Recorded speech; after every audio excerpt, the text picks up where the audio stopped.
अब बात हम अमरनाथ यात्रा की करते हैं, जिसके लिए जो इंतजाम थे वो बेहद कमजोर बताए जा रहे हैं। देश भर में तीर्थाटन का समय चल रहा है।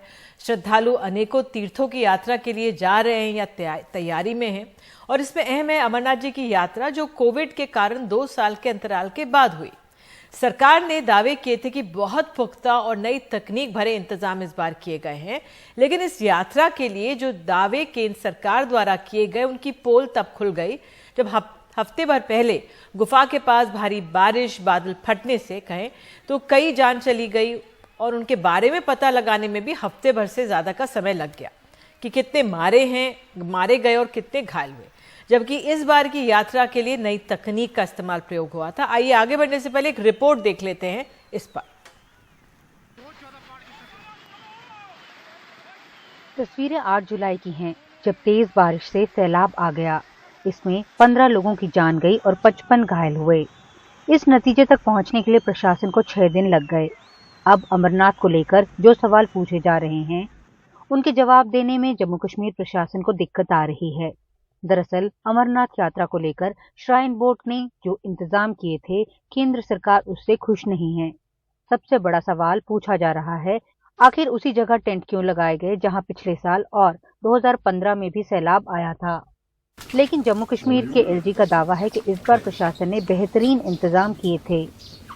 पिछले साल जो फ्लैश फ्लड आया था और 2015 दोनों के फ्लो पैटर्न को ध्यान में रखते हुए irrigation and flood control department ने वहां बंद बनाने का काम किया था। और मुझे लगता है कई विशेषज्ञों से मैंने बात की है कि अगर वो न बना होता तो शायद दुर्घटना थोड़ी और बड़ी हो सकती थी। केंद्रीय गृह मंत्रालय की जो टीम घटना के बाद बालटाल और पहलगाम गई, उसने भी कई सवाल पूछे हैं। जैसे टेंट सिटी बनाने का दावा किया गया था, लेकिन ऐसा नहीं हुआ। यात्रियों के लिए जो कैंप बनाए गए वो ज्यादातर सेना ने लगाए। प्रशासन का तर्क है कि इस साल टेंटों की संख्या बढ़ा दी गई थी और टेंट वालों के पास इतने टेंट नहीं थे, इसलिए सेना की मदद लेनी पड़ी। कितने लोग गायब हैं या कितने लोग घटना वाले दिन यात्रा के रूट पर थे, RFID की तकनीक से ये पता नहीं चल पाया। बताया गया कि RFID के रीडर काम नहीं कर रहे और दूर से सिग्नल नहीं कैच कर पा रहे थे।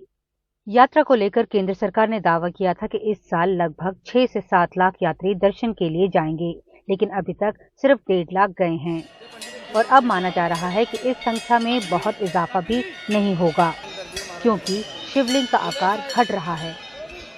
2 साल पहले तक 7,500 लोगों की अनुमति होती थी दोनों रास्तों से, दोनों तरफ से।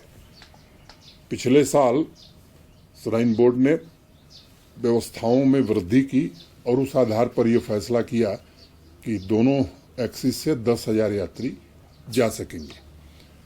पूरी तरह से उसका पालन हुआ है। दरअसल अमरनाथ यात्रा को सरकारें सुरक्षा के नजरिए से देखती रही हैं और इसी वजह से ज्यादा जोर सुरक्षा इंतजामों पर होता है, बाकी इंतजामों को लेकर कम। और अब डिजिटल कॉन्टूर मैपिंग अमरनाथ गुफा के आसपास करवाने वाली है, यानी टोपोग्राफी का अध्ययन। इससे ये पता लग पाएगा कि आगे कभी सैलाब या फिर भूस्खलन हो तो उसका इम्पैक्ट किन किन इलाकों में ज्यादा होगा, इसके बारे में पता चल सके। इस बार भी जब सैलाब आया तब अमरनाथ आरती होने वाली थी, जिसके चलते ज्यादातर यात्री जो हैं वो गुफा के आसपास थे। यही वजह है कि त्रासदी में मारे जाने वाले लोगों की संख्या जो वो है वो कम रही। नई दिल्ली से नीता शर्मा, NDTV इंडिया के लिए।